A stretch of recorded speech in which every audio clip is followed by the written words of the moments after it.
Good morning, everyone, and welcome to this edition of Come and See. Our guest today is Keigher, who represents the Women's Club at St. Simon and Jude.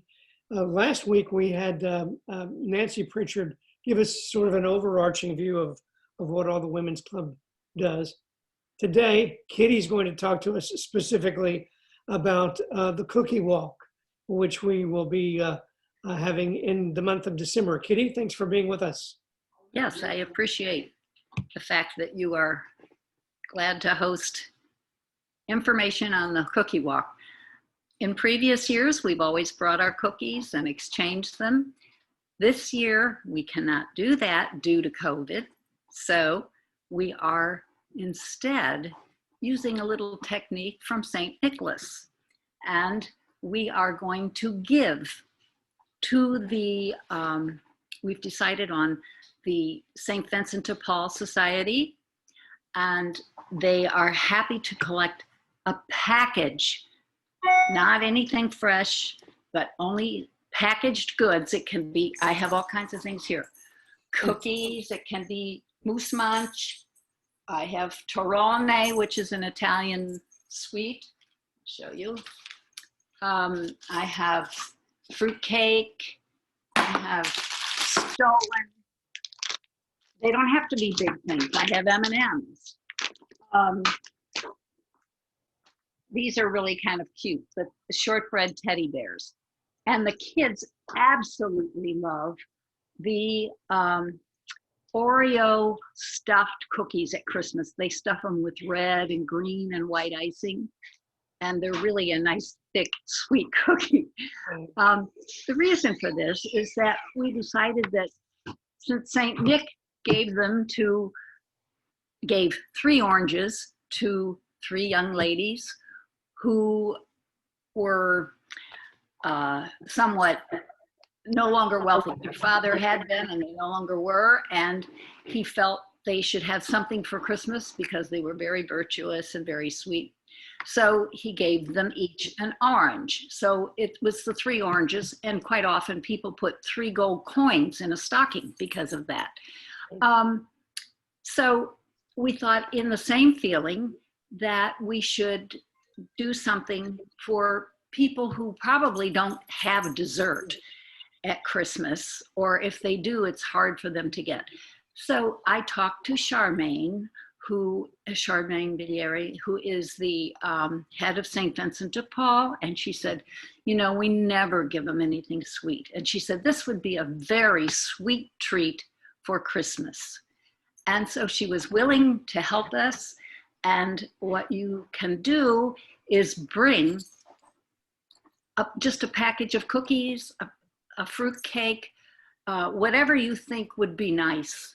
It doesn't have to be expensive, or it can be. It doesn't matter. One person will receive it, and they'll get the whole package for their family and enjoy it, hopefully with Christmas dinner or whatever they do for Christmas. And that's about it. Please, if you are able to do this, it doesn't have to be on Saturday and Sunday. You can bring it and put it in the vestibule of the church. On either side, there are boxes, or drawers, and they are against the wall, not the windows. And you can open the drawer and put them in there, and they will be collected by the Vincent de Paul people. She said probably daily or every other day, so it doesn't matter. And that's another reason not to have perishable things, because they may have to wait 10 days before they're given to somebody. But we are hoping that this will be a success, and it's our way of keeping the cookie walk going. This is our 10th annual year to do it. And we're excited that we've been able to do it that long. And you people have helped us so much. I mean, people are not always members of the Women's Club who bake and bring cookies. And they're always delicious homemade cookies. I mean, we battle over who gets which one. So hopefully you can partake in this, and we really would appreciate it. Especially St. Nick's feast day is on the 6th of December, and we begin the following Sunday. And the angel tree is on the 6th of December, I know that. But we begin the following week for 2 weeks. So, And I think that's pretty much people it. bring them up anytime during the week. They don't have to do it just on Sunday. They can bring them anytime. Anytime. Hopefully there's one door open, I think over by the parking lot. I'm not sure. Okay. Yeah. And even if you can't come to church, which I can't do right now, my husband's unable for me to go because if he gets COVID, it would be the end. So at any rate, there are reasons people can't come to church for Mass Right. During this season, which we all understand. So you can come anytime, and I think the one door is unlocked. You used the term earlier, and you've used it in your writing of the brief that's been in the bulletin and on flock notes, stolen. Explain to me what stolen. Stolen. And it is a Scandinavian Christmas sweet that can be sliced either to have with coffee, or some people have it as dessert. But it's kind of their version of a fruitcake, but it's not as heavy as fruitcake, but it has fruits in it. And it's always got powdered sugar on it. I'll tell you where it's really available. If you've ever gone to World Market, or it's down, on Market Street in the second group of shops. Okay. I don't know, a Pinecroft, I guess, is where it is. And I got this one actually at Tuesday morning, and my husband loves it. We get it sent from Dinkle's Bakery in Chicago. Okay. So, which is where I'm from and where we got the cookie walk idea, because that's a big thing with the Polish and the Italians in Chicago. It's not the brand, it's a type of edible, I guess, right? It's a type of sweet. Oh yes, it's not as dark and heavy as fruitcake, but it's a very nice. It says right on here, stolen Christmas. It's a very nice sort of compact way to give them a cake that's all wrapped, and it'll last for several months, just like this. We'll need to change the spelling of the item because it only has one L, so STOLEN in the LLEN. We're not encouraging thievery here. So stolen with two L.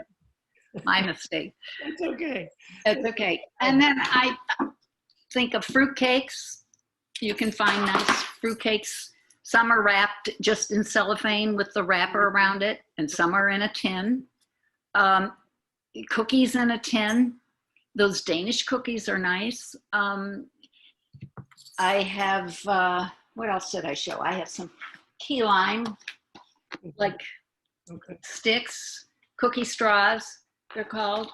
I have this is great for kids. Chocolate covered animal crackers. Moose Munch, they can all munch on that after. I didn't know you could actually improve upon the animal cracker, but it's good to know that they've covered it. I love animal crackers still. I love the visual aids. On here, if those who like the Italian wedding cookies, this is the toasted almond cookie straws. Okay. So, and they're done with powdered sugar. They're pretty, here, this is another traditional sort of thing. The Italian amaretti. My living in Italy gave me a love for Italian biscuits, as they call them, instead of cookies. But they're individually wrapped inside in different colors. It's a very nice package, and it's already sealed. I'm not going to open it. We're gonna have to instruct the maintenance people to lock the door where these things are, or we'll have stolen goods. We'll have stolen, yes. That's right. Thank you, Kitty, for explaining to us all that there are, all the goodies that we'll be collecting, and we're grateful to the job you do to. Well, previously, as people may remember, we have always given something from the money we make. Well, the money we make, we've given something to different groups in our parish. Sometimes it's to the people who take care of infants. It's just whomever we kind of try to take turns with it, but whomever fits the bill at the time, that's who we try to help. So it'll be again the second and third Sundays of Advent, December the 13th and 20th. Is that correct? Yes. Okay. Yeah, they hope to give them to them then for Christmas. So. Okay. And anyone who has any questions, please call the church for more information. Kitty, or they can call me. I don't mind giving them my phone number. Please do that. It is 936-447-9244. And it will take a message if I am not available. Okay. Okay, Kitty Keigher, thank you, and Merry Christmas to everybody. Merry Christmas, and my best to you and Mr. Keigher, and continued safety throughout this year. So, thank you, Jim. Thank you so much, Kitty. Good to meet you and to talk to you.